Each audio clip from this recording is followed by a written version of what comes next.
His boys coming forward, I don't know what this is going to do. I liberated him from a halal slaughterhouse on the way down. There's his brother.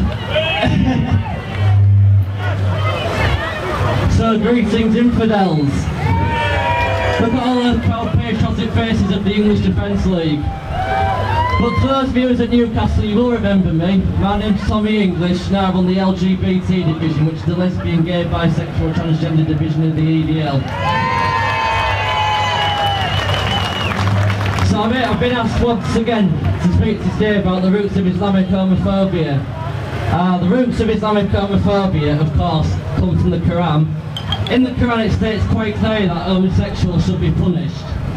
In chapter 29 it states, "Ye do commit lewdness such as no people in creation ever committed before you. Ye indeed approach men and cut off the highway, and practice wickedness even in your councils. But his people gave no answer but this, bring us the wrath of Allah." When the BBC did the programme My Brother the Jihadist, Richard Darp stated homosexuality is sick. And for those so-called anti-fascists who aim to combat homophobia, where was their outrage? Mehdi Hassan is a Muslim who claims to be a socialist, and he's on our TV every other week. He admits to being homophobic, and the left never complain about that. But if someone admitted to being Islamophobic, they'd never get invited onto Question Time. Swing round here. In 2002 in Holland, an openly gay man called Pim Fortuyn was expected to win the elections and become Prime Minister. And one of his main policies was to stop all Muslim immigration into Holland. And a few days before those elections, he was assassinated by the fascist left. This was the first political assassination in Holland for 350 years. And since that attack, nobody in the middle class would speak out against Islam, leaving it to the working class.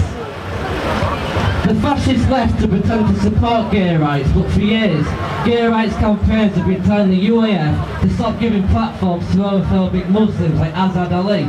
But yet they continue to do this, proving the UAF's fascism and homophobia.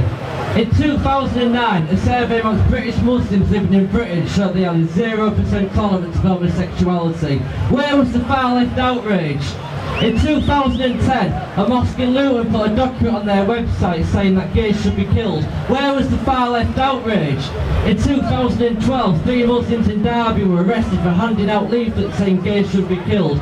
Where is the UAF outrage when they say they combat homophobia wherever they find it? And why is it when the EDL combat Islamic homophobia, we get called racist?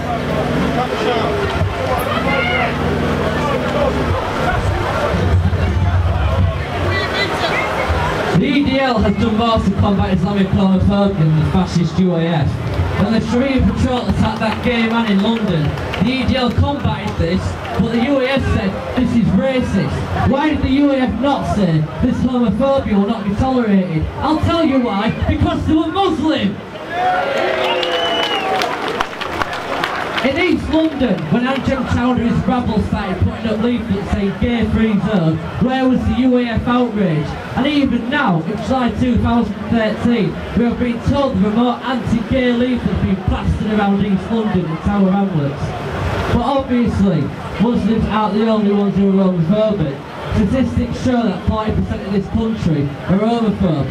But looking at this crowd now, I don't see a single homophobic person here. I will now be allowed to speak. The English Defence League, it's not about sexuality, it's not about skin colour, it's not about religious belief. All that matters is that we stand as one and we fight for Britain till our dying breath. Tommy Robinson and Kevin Carroll laid the foundation to build the EDL, but all of you standing here today, you are the bricks. We are a wall defending this country from fascism and Islamism. And you know what? 4 years later, we have not fallen, we have not cracked, and we haven't even broken. We are strong.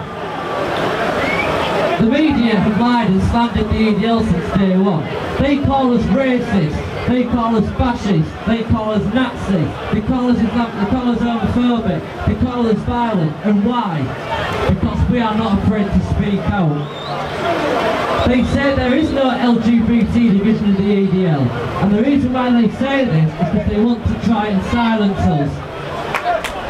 However, there are gay Muslims in this country, and they risk exile from their communities, their families, and even death. Even these gay Muslims will welcome the caliphate in this country, where non-Muslims are treated as second-class citizens.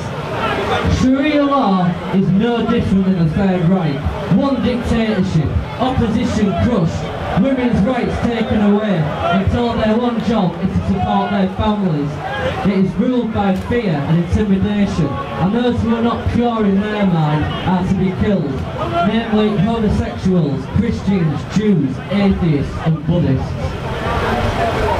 Maududi, who is named the most powerful Muslim of the 20th century, said Islam is fascism, and many organisations in Britain follow this man. How can the UAF defend a fascist belief? Because in reality, they're not opposed to fascism, they're opposed to Britain.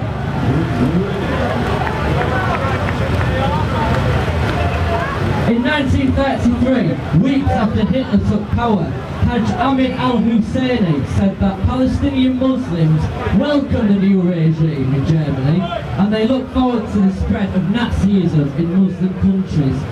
In 1941, Adolf Hitler met with al-Husseini about forming an alliance between the Axis powers and the Muslims.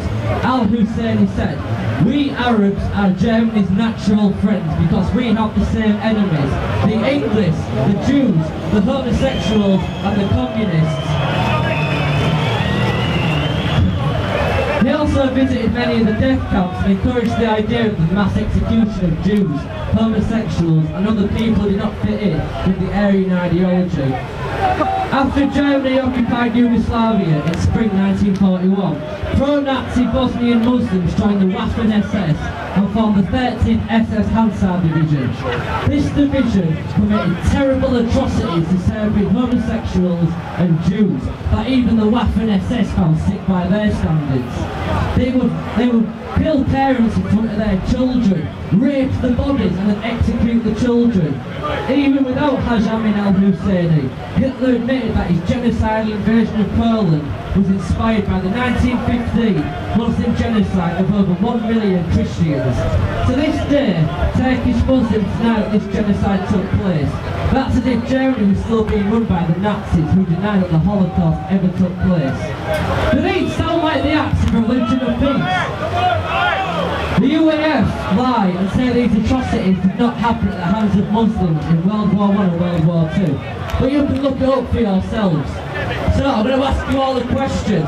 Will Islam ever become a tolerant and understanding religion? But to the EDL, are we diverse? Are we tolerant and accepting? You can slander us, you can lie about us, but you can attack us. But 4 years later, we're still marching on proudly. We can't afford to be silent. We can't afford to surrender. If we don't fight this evil that's brewing in our country, it's going to be up to the next generation of children, and by then it will be too late. God bless you all, God bless Birmingham, and God bless British Armed Forces. Thank you very much indeed. Never surrender ever.